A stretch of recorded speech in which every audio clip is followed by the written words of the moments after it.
Assalamualaikum warahmatullahi wabarakatuh. Bismillahirrahmanirrahim. Alhamdulillahi rabbil alamin. Wassalatu wassalamu ala ashrafil anbiya'i wal mursalin wa ala alihi wa sahbihi ajma'in. Qala Allah ta'ala fi kitabihil karim, a'udzu billahi minasyaitonir rajim. Tilka ayatullahi nasluha 'alaika bil haqq wa innaka laminal mursalin. Shadaqallahul azim. Terima kasih pada tuan pengacara majlis yang dihormati Tuan Nazir dan ahli-ahli jawatan kuasa masjid, tuan-tuan imam, ahli-ahli majlis perbandaran MPAJ, sahabat-sahabat saya, Ustaz Zuhair, saudara Zainul, seterusnya tuan-tuan dan puan-puan muslimin dan muslimat, mudah-mudahan dirahmati oleh Allah Subhanahu wa taala. Alhamdulillah, pada kali ini kita bertemu pada sebelah malam pula. Kalau beberapa bulan yang lepas kita bertemu pada sebelah siang. Mudah-mudahan pertemuan kita diberkati oleh Allah, diberikan rahmat dan keampunan ke atas kita kerana berada di dalam majlis ilmu yang sangat dicintai oleh Allah Subhanahu wa taala, diberikan dan dimohonkan keampunan oleh para malaikat kepada kita terhadap Allah Subhanahu wa taala. Tuan-tuan yang dirahmati Allah, satu hadis yang diriwayatkan daripada Abu Sa'id Al-Khudri radhiyallahu anhu menceritakan tentang beberapa orang perempuan datang menghadap Nabi Muhammad sallallahu alaihi wasallam. Abu Sa'id Al-Khudri ni tuan-tuan banyak cerita tentang Abu Sa'id, seorang periwayat hadis yang banyak meriwayatkan hadis-hadis Nabi. Di antara kisah-kisah yang berlaku kepada Sa'id Al-Khudri ialah tentang sejarah ataupun kisah perjalanan Abu Sa'id bersama dengan 30 orang sahabat-sahabat dia. Bila berjalan dengan 30 orang sahabat menjadi utusan Rasulullah, bila berjalan sampai di satu tempat, Abu Sa'id Al-Khudri minta kepada satu ketua kampung untuk berlindung. Kut-kut kalau dapat makan minum, tempat penginapan, dan boleh bermalam di kampung ini. Jadi dalam Islam ni meraihkan tetamu itu disuruh dalam agama. Ada setengah mazhab mengatakan meraihkan tetamu wajib. Ada yang kata sunat muakkad bila meraih tetamu. Tetapi apabila Abu Sa'id Al-Khudri datang ke kampung ini, penduduk kampung ini tidak langsung meraihkan dia. Dia sebagai tetamu, tetapi tidak diraihkan. Minta izin nak tumpang bermalam di kampung pun pengurusi JKKK tak benarkan. Bukan setakat pengurusi, JKKK pun bantah. Tak boleh, kami tak benarkan kamu, rombongan kamu bermalam di kampung kami. Dengan sombong dan angkuhnya. Bila dengar je nama Abu Sa'id, dengan sombong dan angkuhnya ditolak permohonan Abu Sa'id untuk bermalam, untuk dapat makanan, untuk dapat minuman di kampung itu. Abu Sa'id kata tak apalah, nak kata apa dah orang tak bagi. Kita keluarlah daripada kampung ni, sampai mana-mana tempat kita bermalam, kita buat kemah, kita duduklah. Besok siang kita teruskan perjalanan. Takdir Allah, malam tu pengurusi JKKK kampung disengat kala jengking. Sebab tu tuan-tuan jangan buat tahanan pada orang. Jangan duk pandang busuk pada orang, jangan duk syak wasangka yang bukan-bukan pada orang. Tambah kalau orang tu pula datang sebagai tetamu, datang pula mengajak ke arah Islam, kita duk busuk hati pula. Mai kala jengking malam ni gigit tak pasal dah. Bila digigit kala jengking, ubat disapu kepada ketua kampung, tok sidang kampung, tidak mahu sembuh. Macam-macam cara bubuh. Daripada minyak, daripada bekam, daripada balut, ikat, sampai sapu minyak gamat. Yang tu saya tambah lah. Tak lega-lega tuan-tuan. Dah habis ikhtiar dah. Yang ketua kampung duk meraung sakit. Masa itu bukan ada hospital, ubat antivenom macam kita ni tak ada lagi. Akhirnya satu pemuda kata, apa kata kita tanya kepada Abu Sa'id dan rombongannya, Mana tahu dalam banyak-banyak rombongan mereka itu ada orang yang tahu bagaimana nak mengubat orang yang digigit kalajengking. Orang-orang lain kata, ish, kan kita dah halau mereka, kan kita tak bagi bermalam di kampung kita, takkan mereka nak tolong kita? Belum cuba, belum tahu. Tanya dulu, apa salahnya tanya? Maka mereka pun hantar delegasi jumpa dengan rombongan Abu Sa'id di luar kampung mereka. Mereka berkata kepada Abu Sa'id, boleh tak tuan atau siapa-siapa di kalangan tuan yang boleh berubat orang yang sakit disengat kalajengking? Kata Abu Sa'id, boleh, kami tahu. Padahal Abu Sa'id tak tahu pun. Saja pasal nak ajak orang tua Allah. Sombong tak tentu halah. Tak, dia kata kami tahu, insya-Allah kami boleh tolong. Kalau boleh tolong jom. Dia kata sekejap dulu. Boleh aku tolong, tapi dengan syarat kalau lega tok ketua kamu, upah dia seekor kambing setiap seorang daripada kami. 30 orang maknanya 30 ekor kambing. Pemuda JKKK tadi kata tak apa, tok ketua kami okey, setakat kambing tak apa, unta pun dia boleh bagi. Maka dengan sebab tu mereka pun pergi. Abu Sa'id bukannya dia bomo, Abu Sa'id bukan tabib, bukan doktor. Dia pergi tu, dia baca suratul Fatihah 7 kali. Dibacanya surah Al-Fatihah 7 kali di kebamnya Elio, di ludahnya di tempat kalajengking menggigit ketua kampung. Dengan izin Allah sembuh. Sembuh tuan-tuan.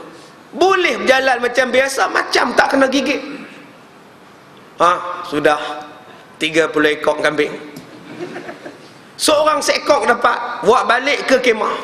Tuan-tuan, bukankah mereka tadi lapar, makanan tak dibagi, minta minum, makan tak dijamu, tiba-tiba dapat kambing seorang seekor, seronok lah. Seronok lah. Bila buat balik ke kemah masing-masing, nak sembelih kambing, satu sahabat kata, sat dulu.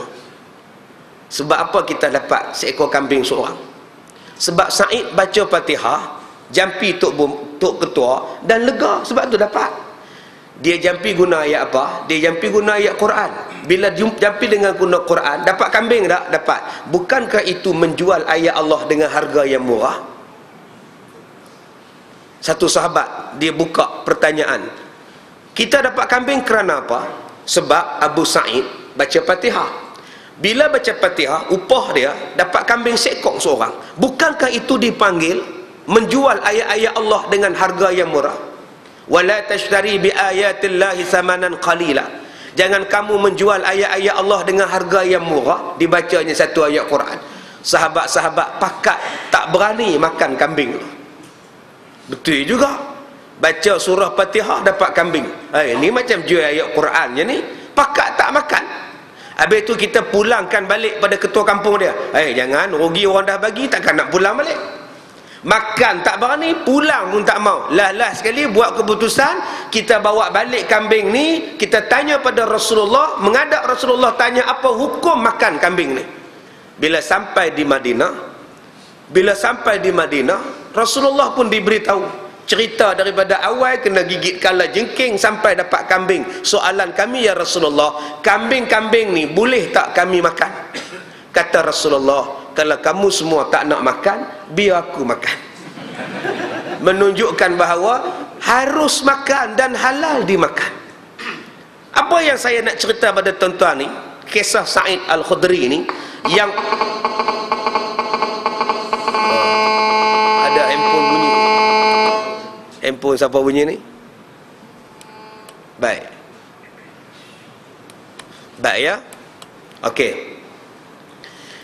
Kemudian tuan-tuan, kenapa yang saya nak cerita tentang Abu Sa'id Al-Khudri ni?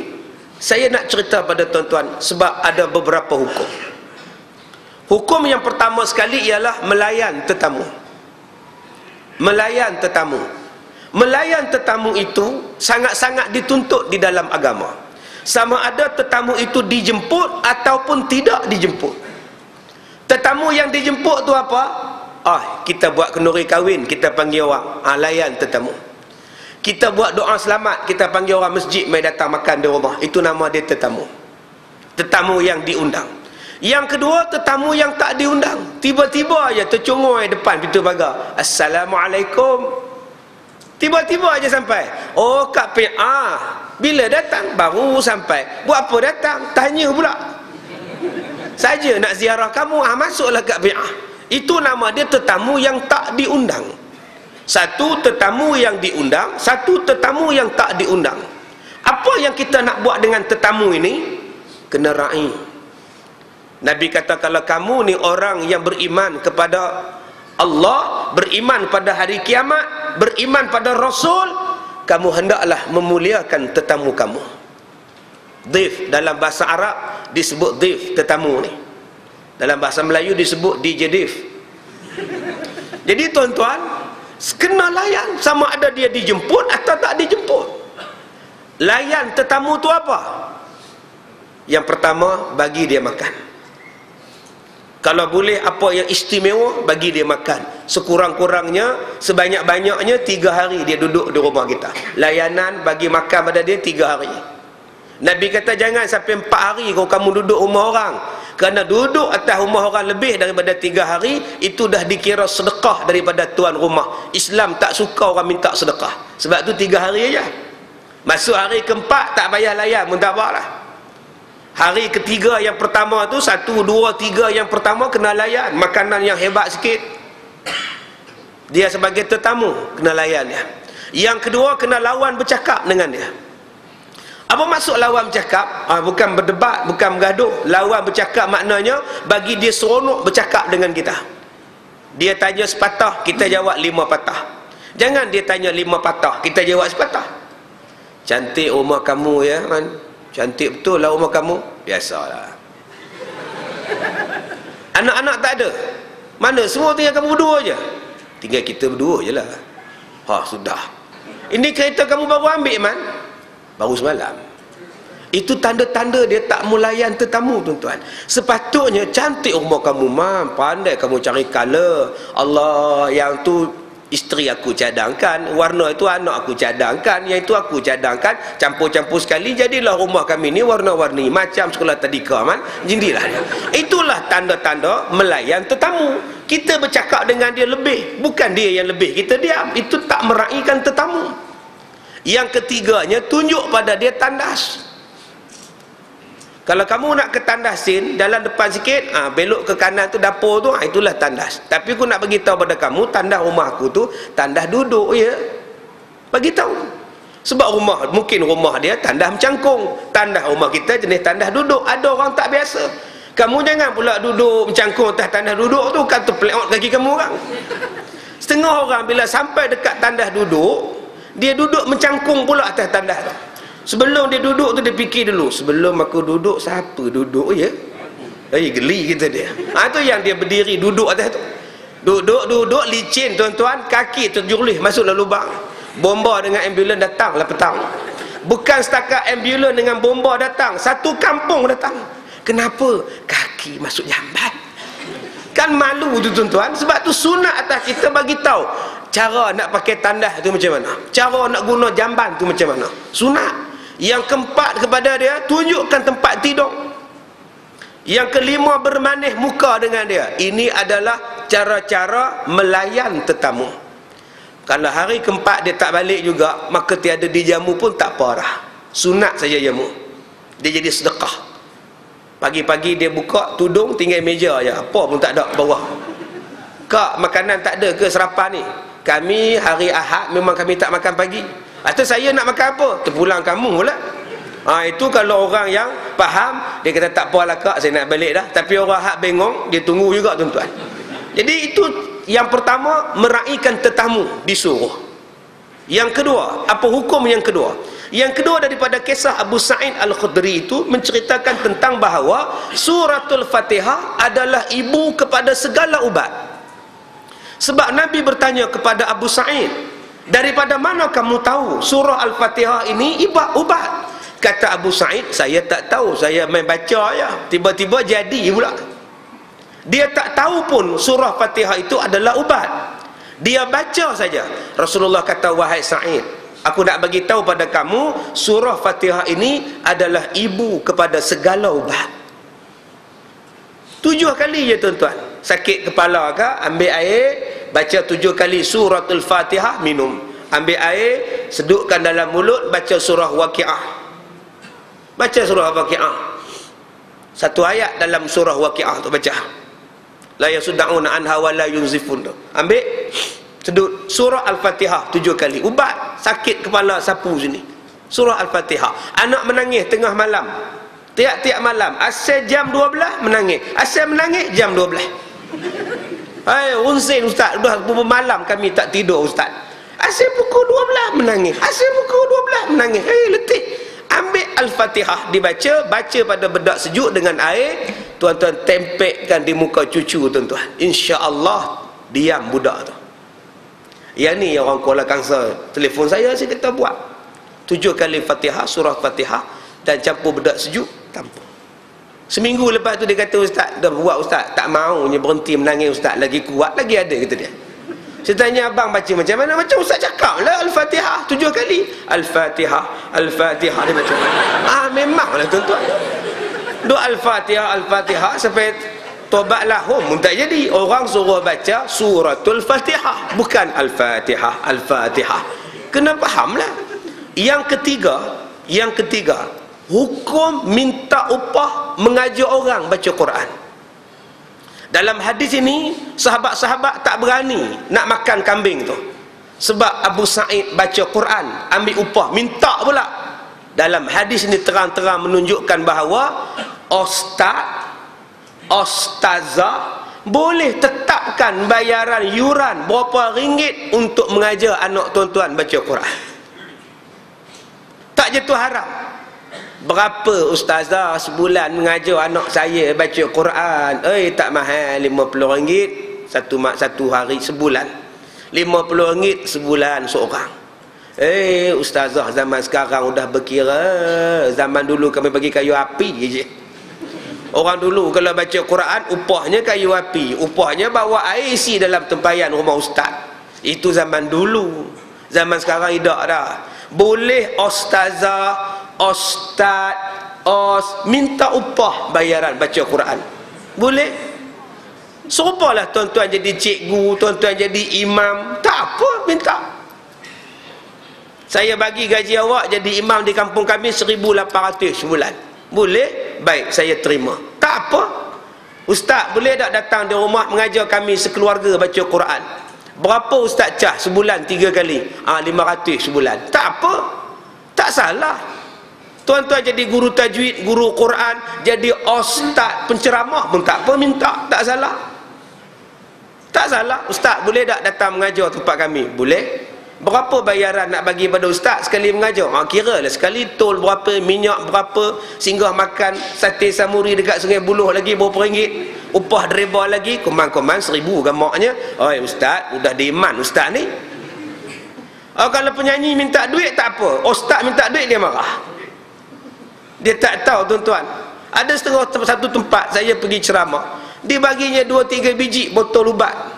Habis ceramah, ustaz, inilah cedera hati daripada kami, 2-3 biji botol ubat. Saya pun ambil buat balik. Sampai nak bayar tol, agak-agak budak tol tu boleh tak bayar dengan ubat tu? Ini pun kadang-kadang tak guna akal tuan-tuan. Ada tempat yang saya pergi ceramah, dia suruh buka bonet, rupa-rupanya dia isi buah kelapa dekat 20 biji tuan-tuan. Menung tuan-tuan. Agak-agak tuan-tuan, bila bayar tiket tol, keranito tu ambil tak? Ni bayar dengan kelapa boleh. Ini tuan-tuan yang kita kena faham. Boleh minta upah, tak salah.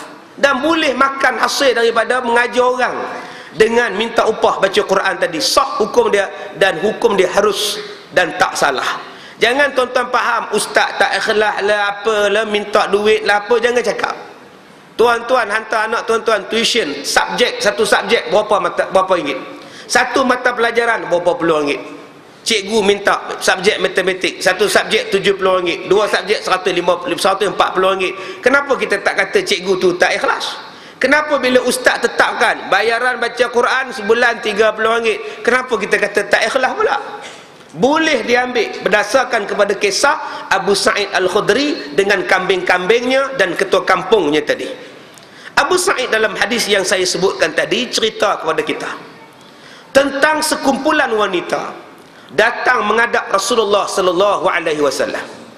Kata wanita-wanita tadi, Abu Sa'id berkata, satu hari datang sekumpulan wanita minta satu hari dibuat pertemuan yang khas dengan Nabi Muhammad sallallahu alaihi wasallam. Ketua wanita ni berkata, ya Rasulullah, selalu Rasulullah dengan jemaah laki-laki, selalu dengan sahabat laki-laki. Kami minta ya Rasulullah, kalau boleh bagi satu hari pada kami orang perempuan, kami nak tanya pada Rasulullah apa benda yang kami tak puas hati, apa benda yang kami tak faham, tolong buat satu hari ya Rasulullah. Rasulullah kata, baik, satu hari nanti kamu kumpulkan orang perempuan, kita akan buat pertemuan. Maka Rasulullah pun datang. Kaum ibu, wanita semua pakat nak jumpa Rasulullah. Macam-macam benda yang mereka nak soal pada Nabi Muhammad sallallahu alaihi wasallam. Kata Abu Sa'id Al-Khudri, perempuan tadi berkata, ya Rasulullah, kami nak soal pada engkau ya Rasulullah, kenapa orang laki-laki sembahyang Jumaat? Kenapa tak wajib kepada kami orang perempuan? Kenapa orang laki-laki wajib perang fi sabilillah? Kenapa orang perempuan tak wajib? Kenapa orang laki-laki jadi pemimpin? Kami perempuan tak boleh jadi pemimpin imam. Kenapa orang laki-laki kena mempertahankan negara dan sebagainya, sehinggalah mereka boleh jihad? Kami orang perempuan tak boleh ataupun tak wajib mempertahankan negara kami, sampai kami tak dapat pahala syahid dan jihad. Jadi kalau boleh ya Rasulullah, kami minta macam mana benda tu diwajibkan pada orang laki-laki, kami pun nak juga pada kami orang perempuan, supaya kami ni dapat pahala macam orang laki-laki. Termenung Rasulullah, tuan-tuan. Oh, ni dia ni. Ni nama dia apa ni? Islam liberal ke apa kan? Minta supaya kesamarataan. Tuan-tuan jangan ingat kesamarataan yang diperjuangkan oleh setengah-setengah pihak pada hari ini hanya hari ini saja orang berjuang. Zaman Rasulullah orang dah soal benda ni dah. Rasulullah kata, bagus sungguh soalan kamu. Bagus soalan kamu ni. Ni nama dia perli. Tapi kita setengah orang tak faham perli itu apa. Bagus sungguh soalan kamu ni. Tak ada lagi lah orang tanya pada aku soalan macam kamu. Wahai perempuan, kamu balik bagi tahu pada perempuan-perempuan di belakang kamu. Bagi tahu kepada mereka. Bagi tahu kepada perempuan-perempuan di belakang kamu, isteri-isteri memasak kepada suami dia. Isteri-isteri duduk di rumah jaga anak-anak dia. Isteri-isteri duduk di rumah jaga rumah tangga dia. Pahala dia masak, pahala dia jaga rumah tangga, pahala dia macam pahala suami dia pergi sembahyang Jumaat. Tak payah nak sembahyang Jumaat, tak payah nak sibuk nak sembahyang Jumaat, nak cari parking, nak parking kereta satu masalah, nak berebut satu masalah, nak keluar satu masalah. Biar orang laki-laki je pergi sembahyang Jumaat. Baru ni saya sembahyang Jumaat kemarin, Allah, semalam nak parking kereta tu panjang bukit punya seksa, tuan-tuan. Nak berjalan naik di atas, nak turun lagi. Kalau lah orang perempuan pun mai juga sembahyang Jumaat di masjid tu, jenuh, tuan-tuan. Kita yang lelaki ni pun nak menapak pergi ke masjid tu pun seksa. Sebab tu Allah tak bagi pada orang perempuan kewajipan sembahyang Jumaat. Nak sembahyang boleh tapi tak wajib.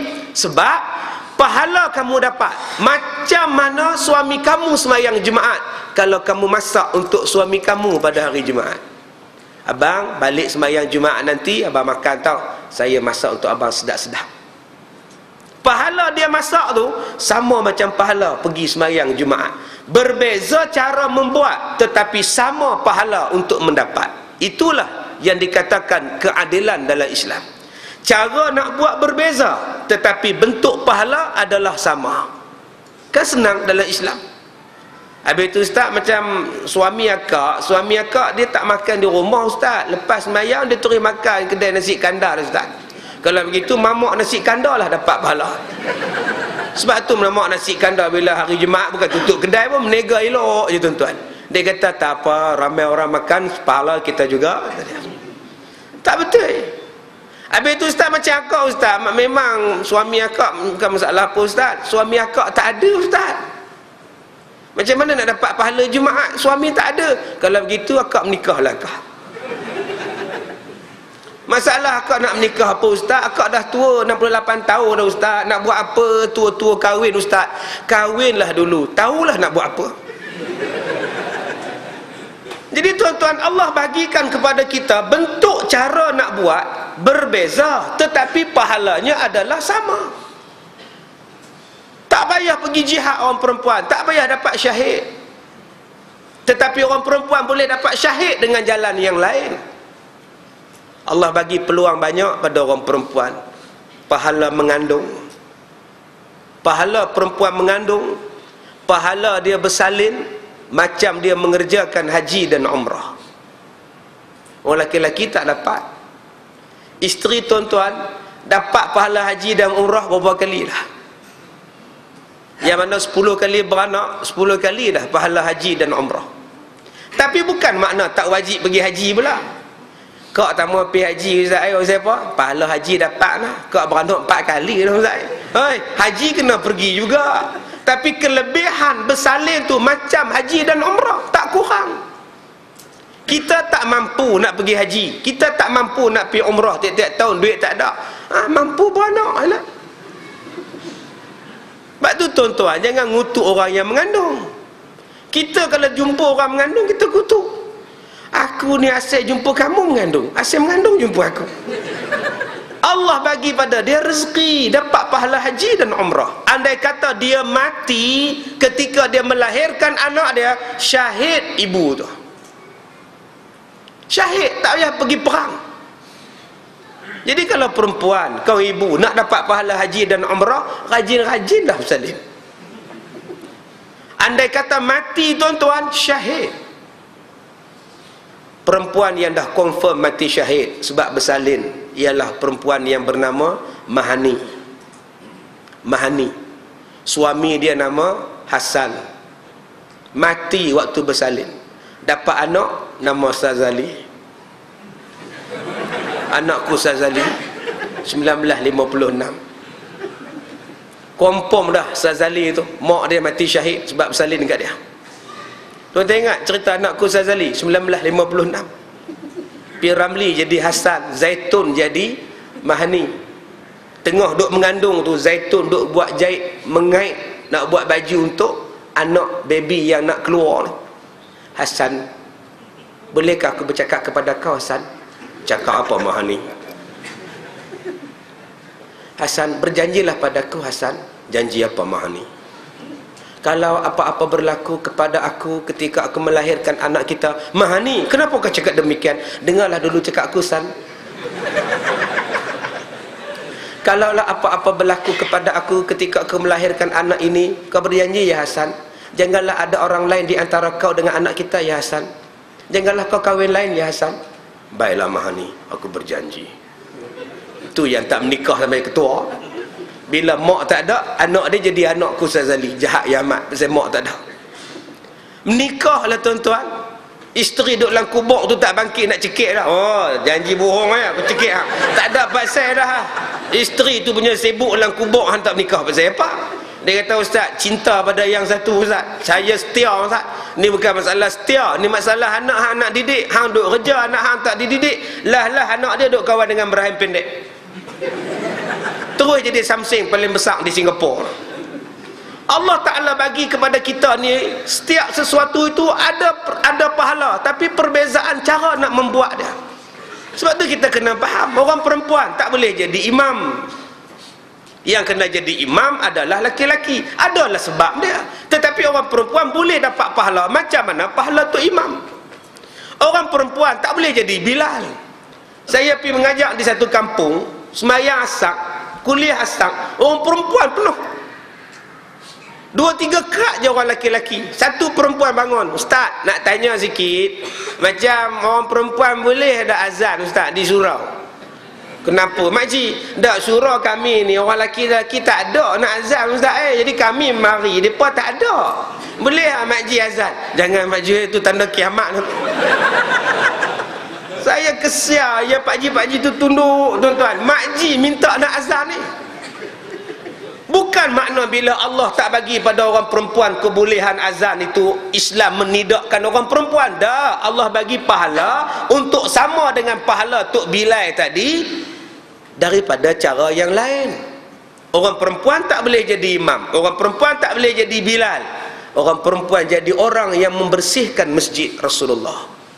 Bukankah Rasulullah hari itu ada satu perempuan yang membersihkan masjid Rasulullah? Bila dia mati, Rasulullah tanya, mana makcik yang selalu membersihkan masjid kita? Sahabat kata, Rasulullah tak tahu ke dia dah meninggal? Rasulullah cakap, kenapa kamu tak bagi tahu pada aku? Rasulullah pergi ke kubur perempuan tersebut dan Nabi berdoa pada kubur perempuan tersebut. Nabi tegur sahabat-sahabat kerana tak bagi tahu. Kenapa sahabat tak bagi tahu? Sebab konon-kononnya Tok Siak aja yang mati, tak glamour langsung. Padahal Tok Siak tu besar di sisi Rasulullah. Nabi pergi ke kubur berlari, Nabi doa pada perempuan itu. Siapa kata Tok Siak ni leceh, tuan-tuan? Nabi kata siapa-siapa yang membersihkan masjid, walaupun dia buang satu kotoran dalam masjid, satu kotoran itu satu bidadari menunggunya di hari kiamat. Tuan-tuan, buang satu tai cicak dalam masjid ni, satu bidadari. Ini bila tengok tai cicak menung. Ni lah khoja Tok Siak, jawatan nak khoja malah. Kalau kita tak kata ke Tok Siak, kita cari jalan berebut, tuan-tuan. 5 orang berlari bawa penyapu. Pasal apa ni? Tai cicak, bidadari tu. Tapi pasal kita tak nampak, tak payahlah ustaz, tak payah dapat bidadari pun tak apalah ustaz. Tuan-tuan, ini bidadari dalam syurga ni, dia bukan sama macam Miss Universe. Jamaah Abdillah betul lah dia tak mau bidadari, tapi kita bukan jamaah Abdillah. Ustaz, betul ke jamaah tak mau bidadari? Betul. Dan hadir bidadari tak kuhiraukan lagi, nampak? Kerana kau lebih mengerti, nampak tu? Betul tak penulis lirik lagu ni? Dia sebut, bukan saya kata ni. Dia kata hadir bidadari pun ku tak kisahlah nu. Kau lebih ku sayangi lagi. Tuan-tuan, kita tak mau macam tu. Bidadari. Allah Ta'ala kata orang perempuan boleh bersih masjid. Mai ambil kapet cuci, vacuum, pi basuh, tingkap, lap tingkap. Tengok kain telekung banyak, berebut ambil kain telekung tu, balik rumah basuh. Rendam 2 malam, rendam semalam, bubuh dalam klorok, akorok. Besok basuh, setrika elok-elok, lipat letak di masjid. Tetamu datang semayang, musafir datang semayang, serelum kain telekung wangi. Ya Allahu Akbar. Tanggungjawab kita sebagai suami, tanggungjawab mak bapak 3. Kan Rasulullah kata yang pertama diberikan nama yang baik-baik kepada anak dia. Diberikan nama yang baik-baik kepada anak. Tuan-tuan, bubuhlah nama elok-elok pada anak. Ada yang bubuh anak dia tai krin dalam bahasa Melayu. Dalam bahasa Arab sedap namanya, tapi dalam bahasa kita maksudnya ialah tahi kering. Ada orang yang bubuh nama anak dia sedap-sedap, tapi dalam bahasa Melayu ayam panggang. Saya tak mau sebut nama ni, nanti tuan-tuan malu pula kok jatuh pada nama anak kita. Sebab tu sebelum bubuh nama anak, tanya dulu.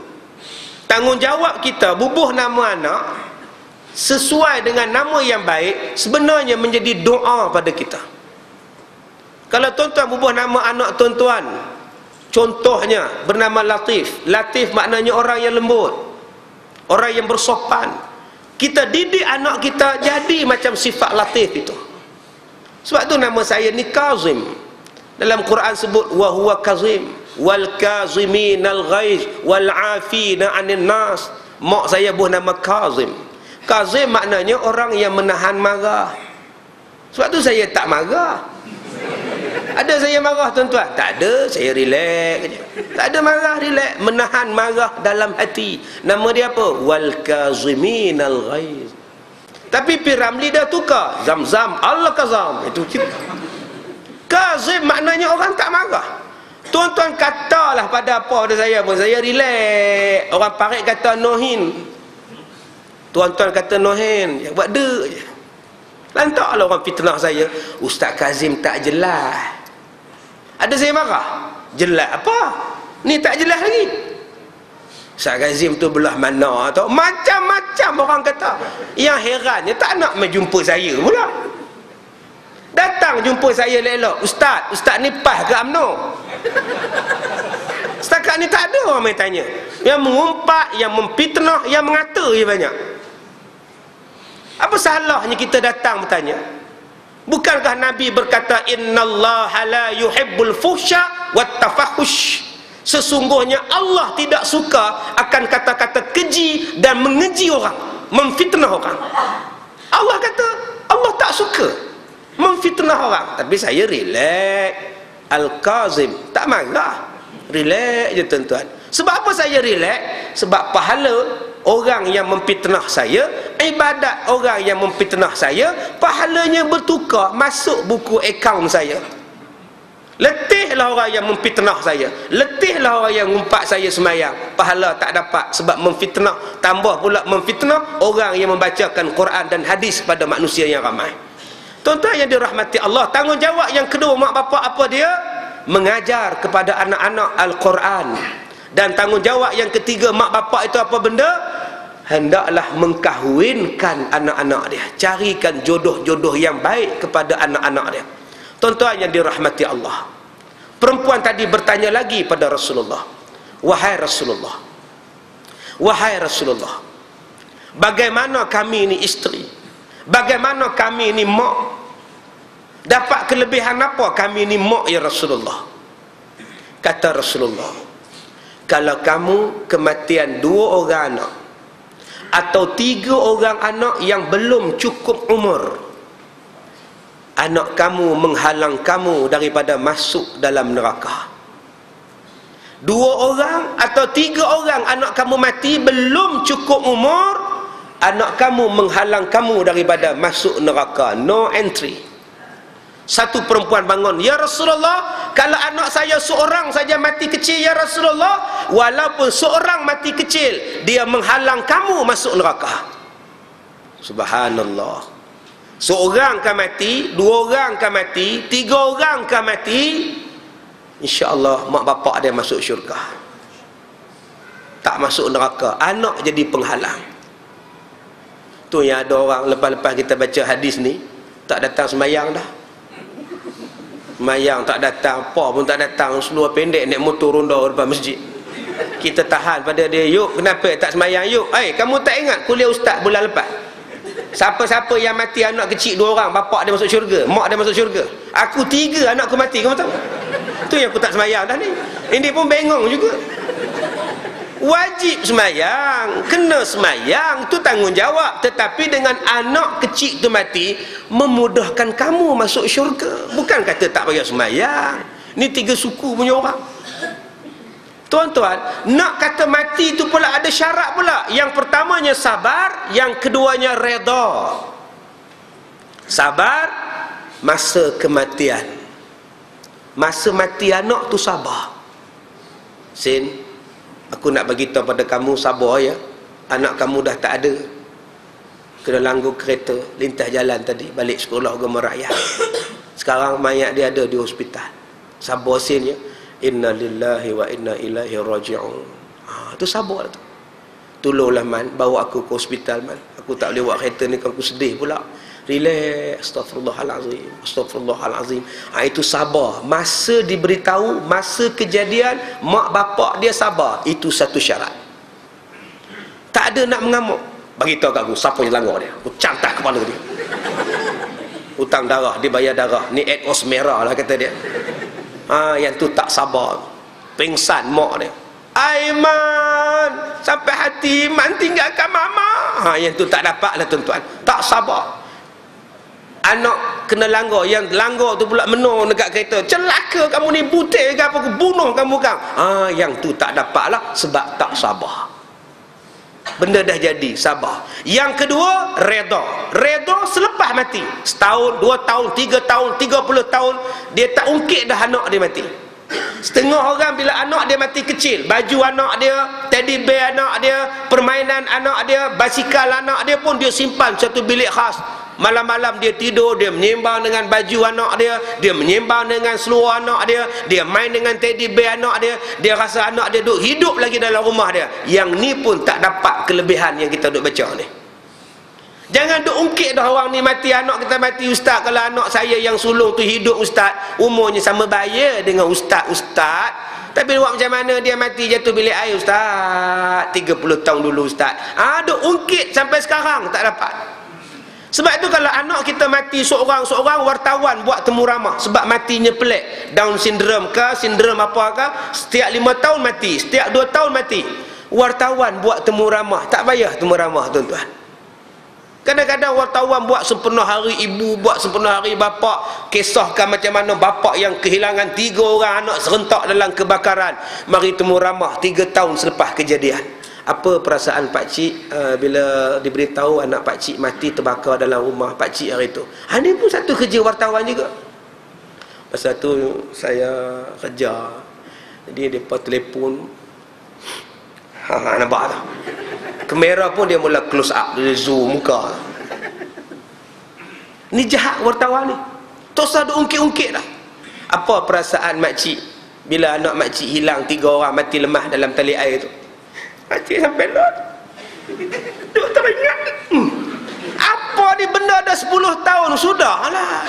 Kamu tak reda, tak dapat. Sebab tu wartawan jangan duk ungkit cerita-cerita lama. Sebab tu takziah ni kena bagi 3 hari aja. Takziah ni kena ucap 3 hari saja. Lebih pada 3 hari makruh, dan ada ulama kata haram bagi takziah lebih pada 3 hari, melainkan orang yang tak tahu anak dia mati, keluarga dia mati, baru boleh diucapkan lebih daripada 3 hari. Umpamanya jiran kita mati, pergi umrah, lepas balik umrah 2 minggu baru tahu jiran dia mati, maka dia bagi takziah pada jiran dia, minta maaf aku takziah sungguh aku ucapkan pada kamu, aku tak ada aku pergi umrah. Ya, saya tahu abang pergi umrah, tak apalah. Dia tak apalah pasal dia baru balik umrah. Tapi kalau tiap-tiap hari sekampung duk ucap takziah tiap-tiap hari, tak boleh tuan-tuan.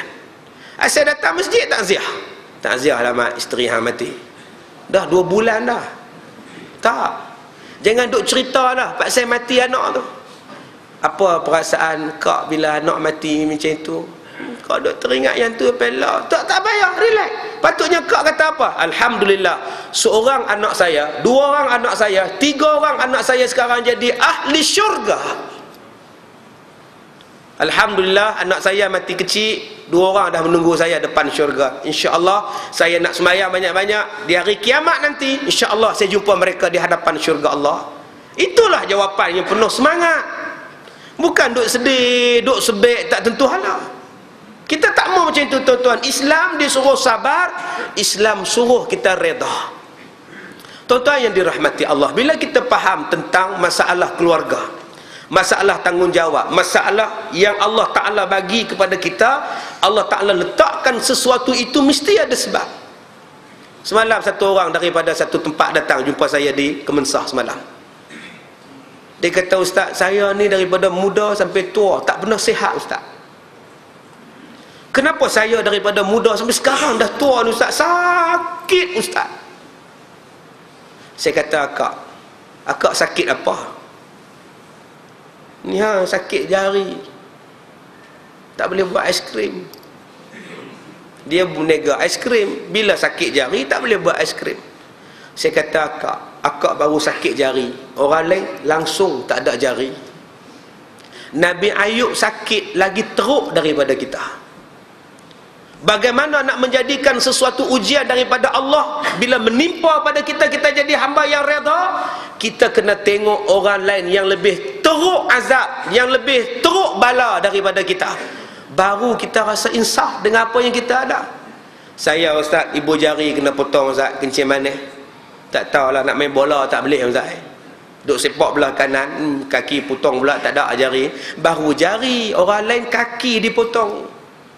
Saya Ustaz, kaki sebelah tak ada Ustaz, tinggal belah kiri ada. Baru sebelah kaki, ada lagi belah kiri, pakai kaki palsu, okey lah.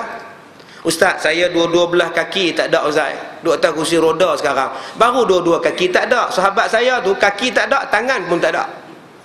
Ustaz, saya kaki tangan pun tak ada Ustaz, apa pun tak boleh buat kerja dah. Baru kaki tangan tak ada. Sahabat saya tu kepala tak ada, habis lah. Islam ni dia mengajak kepada kita, dia kena tengok orang lain yang lebih susah daripada kita, baru yang Allah bagi pada kita ni kita rasa tenang, kita rasa tawaduk. Kadang-kadang kita ni dapat ujian sikit kita rasa besar, dapat ujian sikit kita rasa teruk dah. Tak teruk lagi tuan-tuan. Saya sebagai penceramah, apa benda yang orang tak kata? Apa benda yang orang tak fitnah saya? Tapi bila saya mengenangkan Rasulullah lagi teruk kena fitnah, tak ada apa. Nabi Muhammad lagi teruk kena fitnah. Hari Isnin yang lepas, buka sekolah lepas cuti sekolah baru ni, isteri saya pergi sekolah. Bila pergi sekolah, 2 cikgu mai jumpa dia. Dia kata, ustazah ni nak tanya sikit nak. Ustazah jangan marah lah. Kenapa? Tanyalah. Ni nak tanya sikit, betul ke Ustaz Kazim rogol perempuan? Rogol tuan-tuan, astagfirullahalazim. Isteri saya tanya, rogol di mana? Rogol depan sekolah Ustaz Kazim lah, depan sekolah Barakah. Menung isteri saya. Balik rumah, saya tanya dekat dia, habis tu jawab apa pada dia mak? Dia kata, mana ada rogol? Tak ada lah.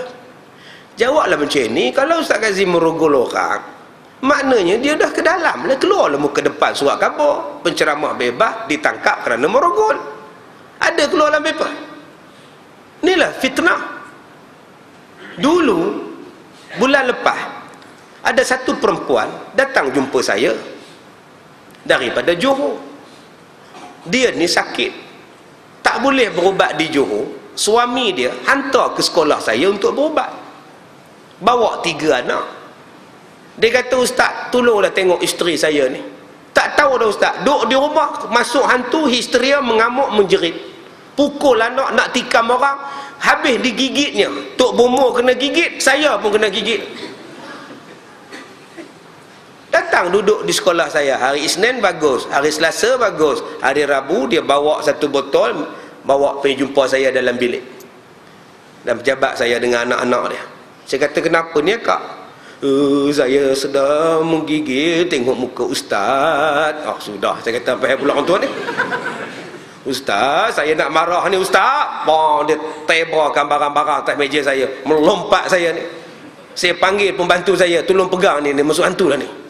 Saya baru nak jampi tuan-tuan, dia bersilat, oi celaka, kata dia. Sudah tuan-tuan. Anak-anak dia lari, kerani-kerani saya semua lari bertebaran tuan-tuan. Dia terajangnya meja-meja saya tu. Dia lari keluar daripada ofis saya. Orang lain semua tak nak kerja, takut. Saya kejar dia tengah-tengah hari, pukul 1 petang. Tengah hari ni 1 petang, matahari rapat atas kepala tu. Sekolah saya dekat dengan tali api, bawah tali api. Saya kejar dia, baca doa, pegang dia, dia tepik. Saya baca, dia tepik. Dia ludah, saya pun ludah dia balik. Dia ludah tuan-tuan. Masuk hantu. Masa tengah duk bersilat dengan dia, tengah hari tu, datang satu kereta kancil. Dia tengok saya duk bersilat dengan perempuan tu. Dia berhenti kat hujung, dia perhati je. Dalam hati saya kata, ni tak lama lagi cerita ni keluar pula. Betul tuan-tuan.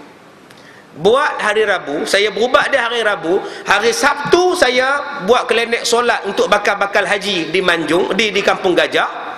Telefon masuk, ustaz nak tanya sikit, betul ke ustaz ada skandal dengan perempuan depan sekolah ustaz?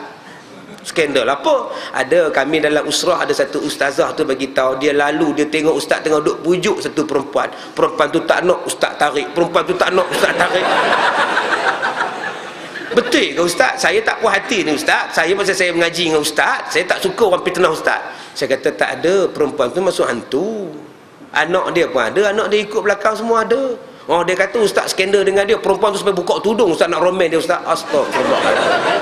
Takkan nak romen bawah tali api tuan-tuan, ada sabur di api kan, mati tak pasal aja. Ni fitnah. Fitnah ni berjalan ni, ya Allah. Apa nak jadi ni tuan-tuan?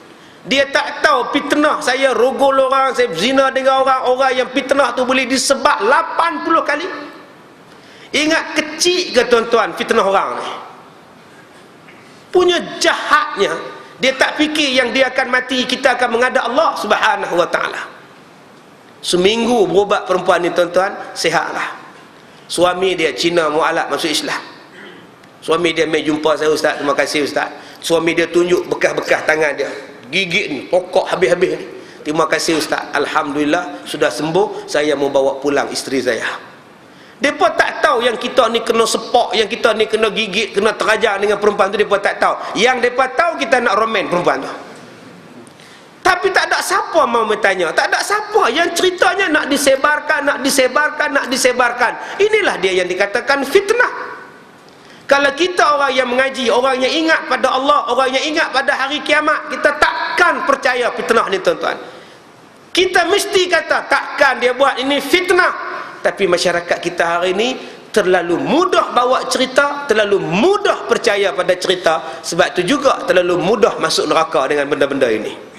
Kita sebagai orang mengaji, kita sebagai orang surau, kita sebagai orang masjid, kita orang yang mendokong perjuangan Islam, fitnah siasat betul-betul. Fitnah siasat betul-betul. Saya satu tempat, buang saya mengajar. Dia kata saya kempen dalam pilihan raya di Bukit Gantang. Buang saya mengajar. Ustaz tak payah datang lah. Pasal apa? Oh, kami mereka abang ustaz kempen di Bukit Gantang, kempen belah sana. Saya kata saya tak ada kempen. Mana ada saya kempen fitnah tu? Tak tahulah, mereka lah abang. Mereka kata ustaz kempen, ustaz naik atas pentas. Dah, saya tak kempen mana-mana pun tidak. Saya ni ustaz, saya mengajar masjid ya, politik saya tak mau campur, saya tak erti politik. Saya ceramah saya tak erti politik ni. Tak tahulah, mereka lah abang. Mereka kata ustaz kempen kan, tu kami tak maulah. Ni saya nak abang balik lah. Tak betul tu, saya tak pernah kempen. Tak tahulah, mereka lah abang. Perempuan ni bengong sungguh, saya kata. Yang saya kata saya tak buat. Dia kata tak tahulah, mereka lah kata ustaz naik. Ni saya nak berbetul lah ni. Saya kata saya tak pernah naik mana-mana parti pun, pentas pun. Tak tahulah, mereka lah abang kat. Saya pening tuan-tuan. Tuan tubuh dia sendiri kata nehi kabinehin. Dia ada kata dua orang, tak tahulah depa dia kata ni hak tuan tubuh ni kata dak lah. Sampai macam tu sekali tuan-tuan. Allahu akbar. Apa hati kita ni? Nak jadi apa hati kita ni? Sebab tu hati kita kalau reda tuan-tuan, hati kita kalau tenang, dapat anak macam mana pun kita reda. Ada setengah orang bila dapat anak cacat, bila hati dia busuk, dia anggap anak cacat tu memalukan dia. Sedangkan dia tidak tahu belah anak cacat lah bawa masuk dalam syurga. Bukan saya minta tuan-tuan dapat anak cacat pula. Nak bagi tahu, anak cacat akal tak ada, anak cacat keupayaan diri kurang. Tuan-tuan kena basuh berak dia sampai dia mati. Tuan-tuan kena mandikan dia sampai dia mati. Tuan-tuan kena suap dia makan sampai dia mati, atau tuan-tuan mati dulu. Tapi bagi anak yang sihat, umur 6 tahun dia pandai basuh berak sendiri dah. Umur 3 tahun dia pandai suap sendiri dah. Umur 4 tahun dia pandai pakai baju sendiri dah. Pahala tuan-tuan dah kurang dah. Tetapi pahala dengan bela anak cacat berapa banyak? Tapi tuan-tuan tak pernah anggap bahawa anak yang cacat itu adalah sumber pahala pada tuan-tuan. Patut sayang, bangga. Bawa pergi taman, dukung depan orang ramai. Ni anak kamu man? Oh dia cacat ke man? Alhamdulillah, yang ni lah duk bagi pahala tiap-tiap hari kat saya. Cuba kita timbulkan satu benda yang Allah Ta'ala bagi itu terbaik pada kita. Kadang-kadang dia malu dapat anak Down syndrome, dia sorok tu di dapur tu, kunci daripada luar sebab tetamu datang. Buat apa kita malu? Jangan tuan-tuan. Hati kita mesti bersih dengan Tuhan. Hati kita mesti reda dengan keputusan Tuhan. Serupalah dengan anak-anak. Bila dapat mak yang nyanyuk, berapa banyak anak-anak malu dengan mak yang nyanyuk. Bila tetamu datang, mak yang nyanyuk datang duduk depan, tetamu duduk makan kacang yang jamu pada tetamu, bahkan biskut Mary yang kita jamu pada mak, pergilah dapur. Tuan-tuan jangan ambil, tarik dia, mak mai duduk sini, biar saya suap mak. Ni mak kita, nyanyukkah dia, tuakah dia, hodohkah dia, tak sihatkah dia? Ni mak kita, daripada perut dia keluarnya kita. Kekayaan yang kita ada, kehebatan yang kita ada, ilmu yang kita ada hari ini jerih perih daripada mak kita. Tapi berapa banyak anak-anak malu nak bawa mak dia ke majlis-majlis, nak pergi kenduri rumah kawan, tak bawa mak. Kawan datang ke rumah pesan pada mak jangan keluar. Ini bukan manusia yang baik, sebab hati dia busuk, hati dia sentiasa pandang buruk pada sesuatu benda. Jangan pandang buruk tuan-tuan. Sesuatu yang Allah Ta'ala bagi semuanya baik. Kemarau pun baik, hujan pun baik. Semuanya nak suruh kita insaf. Kenapa kemarau? Kenapa kemarau? Hari ni sampai kita nak buat pembenihan awan dah. Kapal terbang amfibia. Bukankah saya dah sebut dalam CD saya bulan lepas? Tengah Nabi mengajar, Nabi kata, jangan duduk bersama kami. Jangan duduk dengan kami orang yang putus silaturahim. La yujalisuna ma'ana man qati'ar rahim. Jangan siapa-siapa duduk dengan aku orang yang putus silaturahim. Nabi suruh bangun. Bangun satu anak muda, bangun keluar. Semua sahabat pakat perhati. Selepas itu dia balik duduk depan. Ingatkan bila dah keluar tak masuk dah. Dia balik, dia keluar, dia masuk balik. Subhanallah. Rupa-rupanya tuan-tuan, dia baru bergaduh dengan mak saudara dia.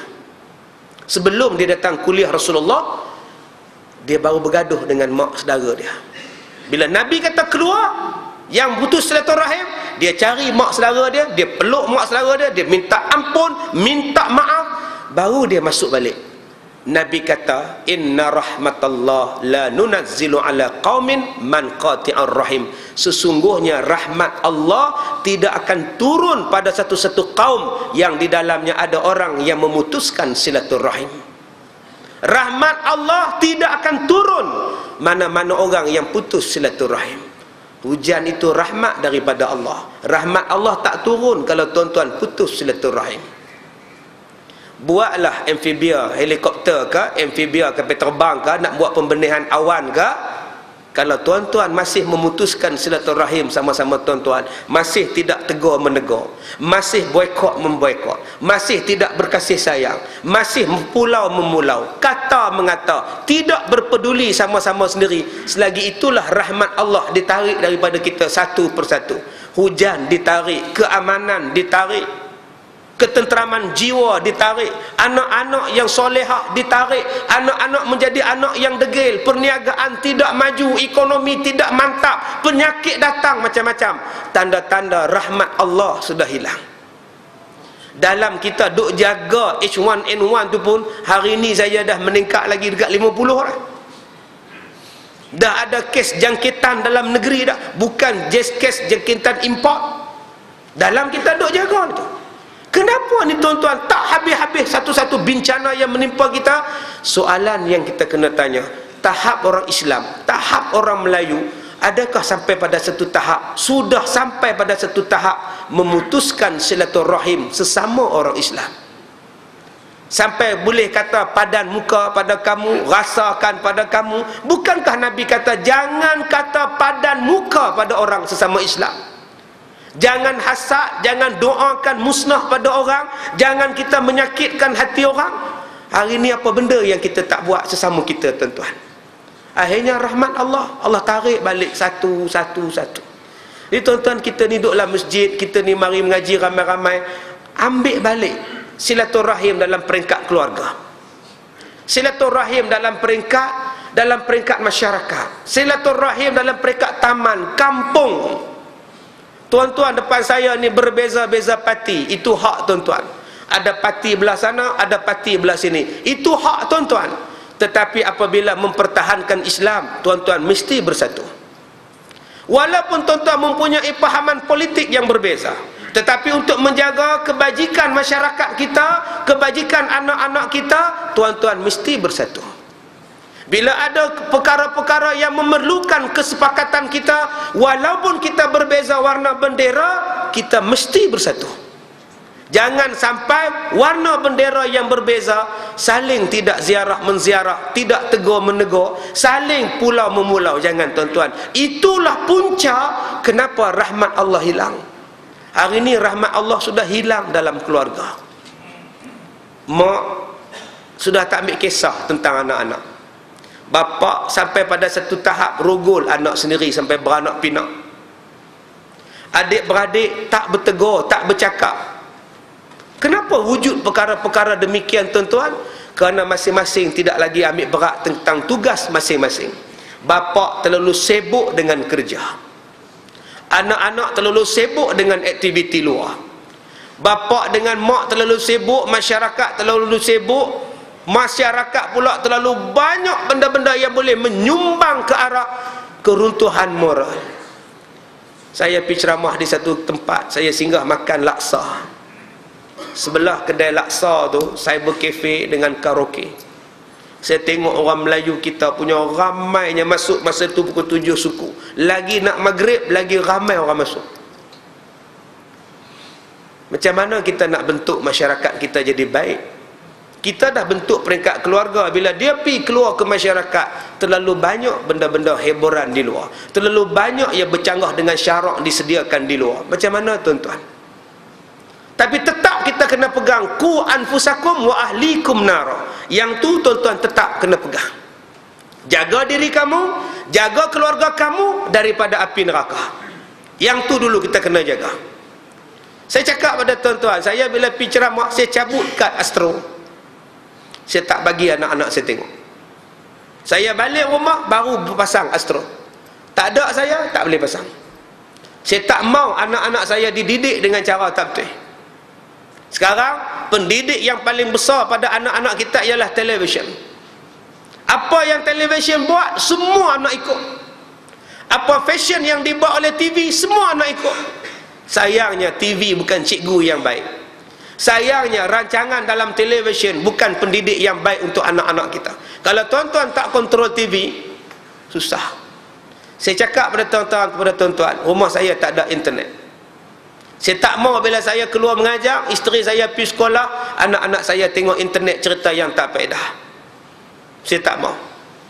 Kalau mereka nak pakai internet, saya bawa mereka PCC. Tadi isteri saya telefon, saya tanya duduk kat mana ni? Dekat CC, mereka dah buat kerja sekolah. Pergi. Isteri teman, mak mereka teman, tak apa. Handphone, saya tak pergi pakai. Sekarang ni handphone macam-macam boleh keluar masuk dalam handphone. Nak pakai handphone, ambil ayah punya, ambil mama punya. Kamu tak boleh. Kena kontrol setakat mana yang kita boleh kontrol, kita kontrol. Kita tak boleh bagi dah tuan-tuan kebebasan, kepercayaan dengan kata-kata mereka tahu lah ustaz. Mereka dah faham dah ustaz, besar gajah dah, mereka tahulah mana baik mana buruk. Tak boleh tuan-tuan, lagi besar gajah lagi kita kena ambil berat. Jadi balik pada asal balik, ayah tolong jadi ayah. Walaupun ayah depan saya ni dah berjanggut, dah misai putih, rambut putih, janggut putih, semua putih dah. Anak-anak pun tua-tua habis dah. Tuan-tuan tetap sebagai ayah, dan anak-anak tuan-tuan tetap sebagai anak. Tuan-tuan masih lagi wajib jaga anak tuan-tuan, didik anak tuan-tuan. Walaupun anak tuan-tuan misai dia, tutup mulut habis, melenting macam Sarjan Senin, tapi bila berhadapan dengan tuan-tuan, dia tetap anak tuan-tuan. Tak semayang, wajib tegur. Bila anak kita balik rumah kita, soalan yang kita kena tanya, dah semayang belum? Man, dah semayang belum? Belum lagi ayah. Dah pukul 6.30, tak semayang asar lagi. Apa kamu ni? Daripada muda sampai kamu tua, semayang lewat. Tuan-tuan berani cakap macam itu? Anak kita nu duduk di Johor Bahru, pukul 5.30, Assalamualaikum, dah bangkit dah untuk sembahyang subuh. Masih berjalan sampai sekarang. Kalau ayah tu duduk di kampung, anak-anak menantu balik kampung, rumah 2 tingkat, lantai papan tingkat atas, bapak tu ambil galah buluh, jolok lantai bilik tidur anak dia. Oi, bangun. Hampa ingat rumah aku hotel enggak? Kalau macam tu tuan-tuan melaksanakan tanggungjawab sebagai bapa nombor 1, semayang ambil berat. Tapi berapa banyak bapa pergi masjid naik motor, anak duk basuh kereta pukul 7 suku, duk polish kereta, relax. Pak pergi masjid pak? Salam untuk imam bapak ya. Macam kenal dengan untuk imam je. Yang kamu duk basuh kereta maghrib buat apa? Mandi, jom pergi masjid. Walaupun dia dah umur 48, tuan-tuan umur 68, kita sebagai bapa tetap kena jalankan tanggungjawab. Kena buat tuan-tuan. Kita tak boleh biar anak dara kita dibawa oleh laki-laki lain, depan mata kita laki-laki lain jemput anak gadis kita. Kita duk baca paper, tanya anak, mana Siti? Pergi KCC kejap abak. Dengan siapa? Dengan Aiman. Balik awal. Itu saja ke? Aiman bukan suami anak kita, bukan menantu kita. Tapi ustaz, dia tunang anak saya ustaz. Tunang pun belum suami. Apa sebab nak pergi KLCC? Tengok wayang Transformer. Bapak ikut sekali. Apa salah? Bapak ikut sekali. Bapak ni ngaco je lah. Tak ada ngaconya. Mak kamu nak ikut, bapak pun nak ikut. Mak duduk di sini, pak duduk di sini, mak duduk di sini, anak dara duduk di sini, anak jantan duduk di sini. Kalau nak rabah pun, rabah pak. Mari rabah. Kita kena jaga tuan-tuan. Belum kahwin, hukum kena jaga. Ini dua-dua anak gadis dengan laki-laki melekat naik motor ni. Naik motor kapcah EX5, siap pakai helmet ke anak dara depan pak ni. Melekat, dua-dua duk olahraga. Melekat, dua-dua duk olahraga motor. Seat belakang tak pakai. Kalau ikutkan bapak dengan mak ikut, muat satu kereta, satu motor tu. Jaga-jaga tuan-tuan, tanggungjawab kita sebagai bapak bukan setakat bagi makan, pendidikan kita. Bapak-bapak rajin datang masjid, ibu-ibu datang masjid rajin. Anak-anak kita, anak gadis kita, anak turuna kita, alangkah mulia dan hebatnya kita tuan-tuan. Suami bawa kereta, isteri duduk di sebelah, anak-anak penuh di belakang. Baik anak dara, baik anak turuna, mai mengaji sekali. Ni nombor satu. Sebab tu bila kita seorang bapa yang pegang pada agama, yang pegang pendidikan agama dalam mendidik anak-anak, semayang malam. Banyak orang tanya pada saya, ustaz, kenapa anak tak hormat saya? Kenapa anak-anak tak kisah pada saya, ustaz? Jawapannya sebab jarang semayang malam. Kalau abang-abang nak, isteri abang hormat pada tuan-tuan, anak-anak abang hormat pada tuan-tuan, saya minta satu je, tolong qiyamul lail. Sembahyang malam itu di antara fadilatnya ialah memberikan kekuatan. Memberikan kekuatan. Jangan kata sembahyang malam itu melemahkan tenaga. Tidak tuan-tuan. Tuan-tuan tunggu bola sepak pukul 4 pagi sampai 6 pagi. Tuan-tuan tak boleh pergi kerja sebab tuan-tuan mengantuk. Tetapi kalau tuan-tuan sembahyang 4 pagi sampai 6 pagi, tuan-tuan boleh pergi kerja dan tuan-tuan tak mengantuk. Sebab apa? Sebab berbeza. Satu berjaga malam kerana bola, satu berjaga malam kerana tahajud. Tak sama tuan-tuan. Kekuatan yang Allah bagi lain. Kalau tuan-tuan kena kanser, kalau tuan-tuan badan lemah, saya minta satu je, sembahyang malam, tahajud. Tahajud itu kelebihan yang keduanya ialah menimbulkan hormat, menimbulkan gerun, menimbulkan kasih pada orang, pada tuan-tuan. Banyak orang datang minta pada saya, minta ilmu pengasih. Bila dia bercakap, semua orang diam. Ada satu datuk minta saya, ustaz, boleh tak ustaz ajar pada saya apa-apa pertua ke ilmu ke zikir ke apa ustaz? Bila saya berceramah, orang diam. Saya kata, saya berceramah pun orang bercakap. Saya berceramah pun orang bercakap. Biasalah kalau datuk bercakap, orang bercakap. Saya berceramah pun orang tidur. Saya kalau tuan-tuan, saya berceramah, tuan-tuan tidur, itu bukan salah tuan-tuan, itu salah saya. Sebab saya tak boleh kontrol tuan-tuan sampai tuan-tuan tertidur. Yang keduanya, tidur dalam majlis ilmu tu pahala. Daripada tak datang, dengan datang tapi tidur, pahala yang datang tidur tu. Tak apa tuan-tuan, tidur lah tak apa. Pahala pun susahnya. Yang ketiganya, majlis ilmu ni sakinah, ketenangan. Malaikat datang payung tuan-tuan. Sebab itu tuan-tuan rasa tenang. Tuan-tuan rasa tenang. Sebelum tuan-tuan datang mengaji ni, macam-macam tuan-tuan dengar cerita pasal saya ni. Ustaz Kazim ni belah mana? Tak tenang. Ustaz Kazim ni dia tak jelas no. Dia belah sana pun dia masuk, belah sini pun dia masuk. Dia tak jelas. Tuan-tuan tak tenang. Bila tuan-tuan masuk je dalam majlis ilmu, baru rasa tenang.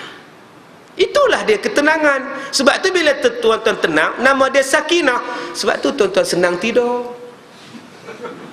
Cuba tuan-tuan tengok khutbah Jumaat, tuan-tuan tidur tak? Tengah hari pukul 1 suku, 1.25, tidur lena. Di rumah tak boleh tidur. Sebab tu tuan-tuan, kalau menghadapi masalah tidur, datanglah khutbah Jumaat, insya-Allah. Kena pula tu imam tu pula, kita hendaklah sama-sama. Memang tidur lah tuan-tuan. Jadi kita kena ubah Bapak-bapak tolong jadi bapak. Salah satu saya katakan tadi, bila anak-anak tuan-tuan bapak yang baik, bila anak-anak tuan-tuan tak ada, anak-anak tuan-tuan rindu pada tuan-tuan, itulah bapak yang baik, itulah suami yang baik. Nak tahu apa dia bapak yang baik, suami yang baik, cuba tanya anak-anak. Bila tuan-tuan tak ada, anak-anak rindu tak? Anak-anak terasa tak tuan-tuan tak ada? Itulah tanda tuan-tuan seorang bapa yang baik. Tapi kalau anak-anak tak kisah, walaupun mereka bukan nama Aiman, bila tuan-tuan tak ada, itulah tanda-tanda tuan-tuan gagal. Mak tanya dekat anak, Aiman ingat kat ayah tak? Dok. Mama pun dok. Sudah. Maknanya tuan-tuan adalah orang yang gagal didik anak. Aiman ingat kat ayah tak? Ingat. Kenapalah ayah lambat balik mama? Mama pun ingat juga. Ayah ke mana ya? Tu. Maknanya tuan-tuan adalah bapa yang caring, penyayang. Kalau tuan-tuan tak ada, anak rasa sedih. Tapi kalau tuan-tuan bapa yang tak baik, tuan-tuan balik je sembahyang sat lagi, anak tengah tengok TV, anak lari masuk dalam bilik. Mak tanya, ke mana Aiman? Tu, singa balik lah. Itu bukan ayah yang baik, ayah yang tak diingati, ayah yang tak dirasai. Sebab tu ayah yang dirasai kehadiran dia, ayah yang rasa anak-anak selamat bila duduk dengan ayah. Anak-anak dia rasa nak pegang ayah, anak-anak dia rasa nak peluk ayah dia. Kalau tuan-tuan boleh buat macam tu, Allahu Akbar. Honok tuan-tuan. Sebab tu yang ada lagu-lagu tentang ayah tu. Ku pandang wajah ayah, dahinya ku cium, air mata mengalir, hatiku pilu. Hai, kalau tuan-tuan, anak tengok muka tuan-tuan rasa sayu, anak tengok muka tuan-tuan rasa pilu, maknanya tuan-tuan dah menjalankan satu tanggungjawab yang baik. Anak duk telefon, hantar mesej, bapa, bila bapa nak balik? Ayah balik. Maknanya tuan-tuan baiklah tu. Tapi kalau anak tak kisah pada tuan-tuan, anak boleh cakap kasar pada tuan-tuan, cari balik. Sebab apa anak boleh kurang ajar macam ini? Mungkin jawapan dia, tuan-tuan jarang baca Quran dalam rumah, tuan-tuan jarang bangkit sembahyang malam. Ubah balik tuan-tuan, sembahyang malam, baca Quran. Begitulah juga dengan ibu. Kalau anak-anak tak kasih pada ibu, cek balik apa yang kita buat selama ini. Doa kita macam mana? Sembahyang kita macam mana? Sembahyang kita khusyuk ataupun tidak? Ibadat yang kita buat ikhlas ataupun tidak? Sampai anak-anak ni boleh pada satu tahap ambil pisau nak tikam kita, sepak kita. Jangan terus marah pada anak. Siasat dulu. Sebelum kita kahwin, apa yang kita buat? Sebelum kita kahwin, apa yang kita buat dengan suami kita, dengan isteri kita? Waktu haram, semua benda kita buat. Pulau Langkawi kita berjalan, waktu belum kahwin. Pulau Pangkor pergi, Pulau Tioman pergi, Pulau Indah pergi. Semua jenis pulau dia pergi. Akhirnya kesan yang Allah bagi, kesannya ialah anak-anak jadi degil. Sampai kita tua, anak-anak tak hormat kita lagi. Balik pada asal, jadi ibu contoh. Jadi ibu contoh tuan-tuan. Nama dia ibu misali, itu contoh teladan yang baik. Bila kita teladan yang baik, anak-anak akan taat pada kita.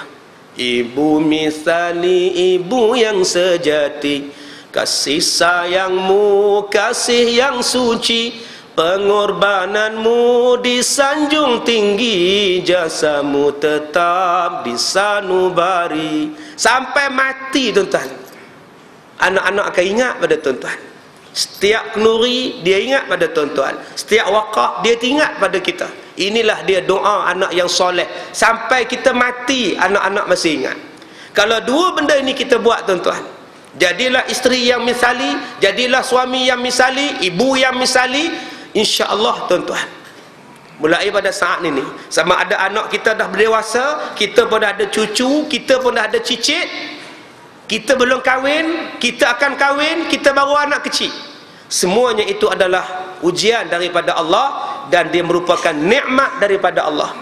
Ambillah ujian itu dan layanlah nikmat itu dengan sebaik-baiknya, supaya kita tidak dipersoal di hari kiamat. Tuan-tuan yang dirahmati Allah, mudah-mudahan majlis kita pada malam ini diberkati oleh Allah, penganjur-penganjurnya diberkati oleh Allah, ahli-ahli jawatan kuasanya diberkati oleh Allah, hadirin hadirat diberkati oleh Allah.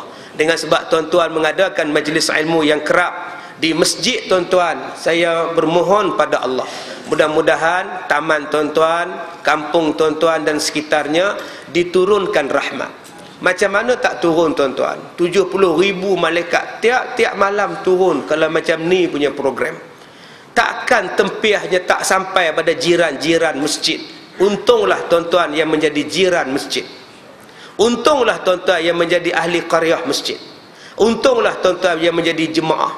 Tiap-tiap hari dilimpahi dengan barakah.